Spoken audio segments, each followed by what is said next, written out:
নমস্কার বন্ধুরা, পি মঞ্জু কিচেনে আপনাদের সবাইকে স্বাগত জানাই। প্রতিদিনের মতো আজকে আমি রান্না করে চলে এসেছি সব কিছু গুছিয়ে নিয়ে। আজকে আমি একটা ছোট্ট ভিডিও নিয়ে আসছি, আপনারা পুরো ভিডিওটাই দেখবেন। তাহলে দেখুন আমি কি বানাই। আজকে বানাবো ভাজা চা। আপনারা তো চা অনেক রকমের খেয়েছেন, লাল চা খেয়েছেন, দুধ চা খেয়েছেন। আজকে যেটা আমি বানাবো সেটা একদম অন্যরকম ভাজা চা। আপনারা দেখুন, একদম ভাজা চায়ের স্বাদটা কিন্তু আলাদাই হয়। আপনারা একবার ট্রাই করে খেয়ে বলবেন কেমন হয়েছে। তাহলে এবার রেসিপিটা শুরু করি। দেখুন, উনুনের মধ্যে আমি একটা কড়াই বসিয়ে দিয়েছি। কড়াইটা আমার অলরেডি গরমও হয়ে গেছে।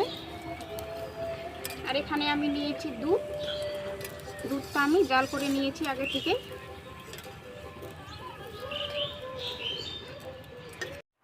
এবারে আমি অলরেডি চাটা বানিয়ে নেব। চা বানানোর জন্য এখানে আমি দিয়ে দেব থেতো করানো আদাটা আমি শিলনোড়ায় থেতো করে নিয়েছি। আদা থেতো করানোর পর আমি দিয়ে দেব হচ্ছে এখানে আছে তেজপাতাটা আমি ভেঙে দিলাম। এবারে আমি দিয়ে দেব চিনি। ভাজা চায়ের মধ্যে চিনিটা আমি দিয়ে দিলাম। এই যে দেখুন, পরিমাণ মতো, আপনাদের পরিমাণ মতো যে যার মিষ্টি খান সেরকমভাবে পরিমাণ মতো চিনিটা দিবেন। চিনিটা দিয়ে আমি চা পাতাটা দিয়ে দিলাম। তার মধ্যে চা পাতাটা দিয়ে আমি ভেজে নিলাম। আজ বন্ধুরা আমি খুব ভালো করে ভেজে নিয়েছি, লাল হয়ে গেছে ভেজে।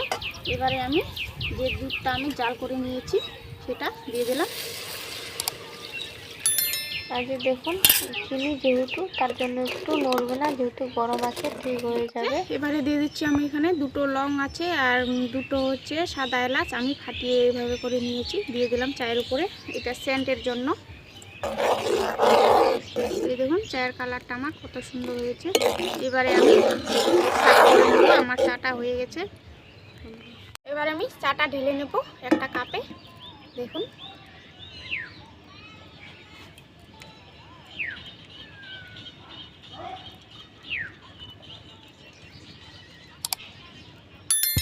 আমি চায়ের মধ্যে কোনো জল দিব না, শুধু দুধ দিয়ে আজকে চাটা বানালাম। চায়ের কালারটা দেখুন, আর চাটা কিন্তু খেতে দারুণ টেস্ট হয়েছিল, খুব সুন্দর লাগছিল আমাকে, একদম ব্যাপক হয়েছিল।